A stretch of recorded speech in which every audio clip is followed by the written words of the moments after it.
Hello everybody, Lake Station Community Advocate and Educator here, back with part 3 of TIF districts. And I know some of them out there are going, he's full of it. Well, here's what you do, little one. You go ahead, Google research, find the studies that have been done on TIF districts throughout Indiana, and you're going to find that there was $937 million through TIF districts that were funneled out of those communities. Yeah, you heard me right, and that was per the Indiana website. But don't let me stop this. Let's get rolling. Go check out Lake Station Strong Towns Collective, Lake Station Strong Towns Strong Local Conversations on Facebook, soon to be at YouTube, and a website. And this is going to be economic development, land use, and tax base. And I'm going to try to get you to compare and contrast to what you're seeing in your local neighborhood, because something seems really fishy with all these code enforcement violations and everything saying that things are blighted. I wonder why they're using the usage of that word, blighted. But let's get to it. So basically the economic development, right? So if there's a TIF and it's set for a repayment of 10 years, yeah, they can go get another one. And they'll just add more debt and add more years to repay it all. So your kids, your grandkids, your great-grandkids are going to be stuck with paying a debt that these people made a really bad decision on. And no, TIF districts are not the only way to save a town or a city from financial ruin. And don't let them fearmonger us, okay? So question yourself. Yeah, you see some changes, yeah, but you see this, right? You'll see some changes, some buildings, some businesses, some homes being put up. What you don't really see what's going on in a certain district is the excess years of debt that the community entities are falling apart, that the community has to focus all their tax money on to pay that debt. And a lot of the infrastructure and structures of the town fall apart because the lack of the no funding not being focused or centralized to those things anymore. It's now being focused specifically for those TIF districts. Because you got to pay back all those TIF bonds and all those TIF loans and all those debts. Now, the whole idea and premise of a TIF is they're not really held accountable, so there's a lot of room for getting in that cookie jar. And especially when there's a lot of that debt, or meaning multiple TIF bonds, it's even easier to take that money. But pretty much once these are set in motion, very minimally can you get what's called a switchback, and there's no way of going back, right? And all of our local authorities and our local town commission, board, and council members and the supporters of those people and their cronies and all the small businesses they all run and kind of just cohort together with, they're all going to vehemently defend a TIF district. Why, you ask? Because they're the ones that's pretty much benefiting from it. However, there's some flexibility to how the development is being spent. However, the dark side is basically all it is a political payback tool. It's all it is. It's just a way to collect funds, to funnel the money throughout their said group. This is one of the dark sides of a TIF district, and why Indiana Republican lawmakers are really fighting very hard, very specific, to have some transparency.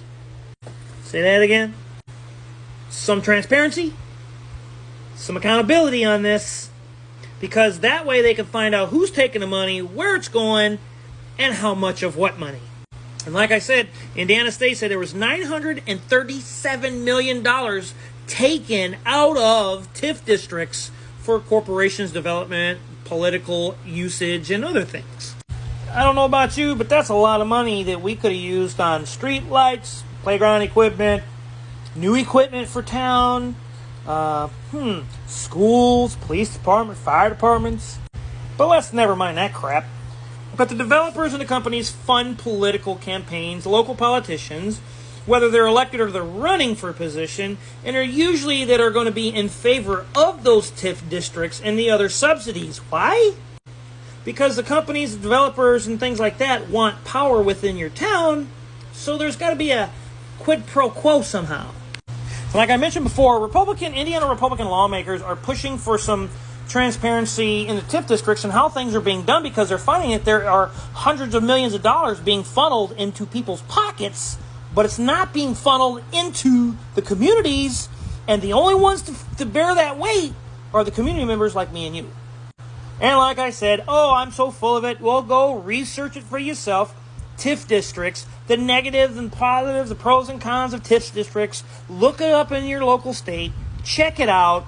Find the good resources that have, whether it's university, Ball State, Purdue University has a really good one out. Ball State has a good one out as well, where they actually have research, data, findings, methods on how they figured out where all this money went.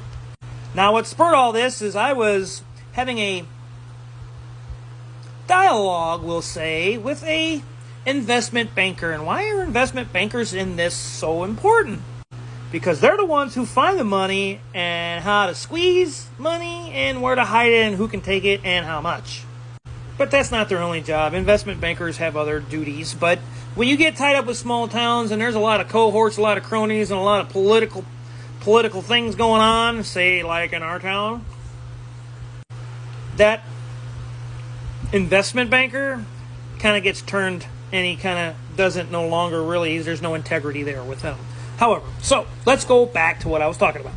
But Indiana lawmakers want to make it to where you can tell who's collecting the political funds, who's getting the money, where it's going, how come it's not being done within a town, and why these corporations are funneling politicians with these millions of dollars. So then you want accountability, you want transparency for who and where the TIF funds are going. So local politicians will pocket the large sums, right? They exchange for the TIF district.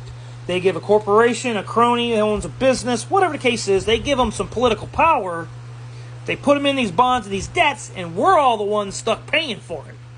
And just so recently, there was a redevelopment commission thanking them on such the great job they've done within our town.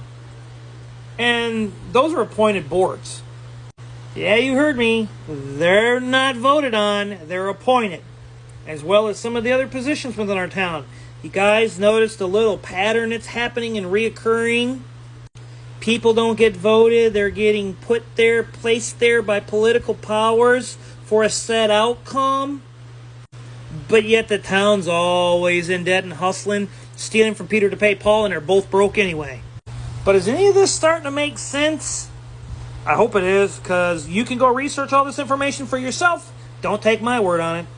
Just find one that's non-biased. Go find one with research, data, findings, and methods, so it's scientifically proven where the money's going and what's happening. Check out your local state as well. They have great information on TIFs. Some positives, mostly negatives, and it sure don't benefit the community as much as you think. But let me get back to this. So anyway, where's all this money? Who's it going to? And what real growth is there other than filling, the political crony pockets and the business owner friends? Well, let me help you. Under Indiana law and code, the city itself actually has to hold open public meetings on these. They can't just keep us out. They actually have to have open law meetings. It's open door law here in Indiana. They actually have to hold these open doors in these meetings for us, the community members, to come and hear what they got to say. And don't forget, there's also a law that they have to post this on their website, and it has to be easily attainable as well. The location, the date, the times, things like that.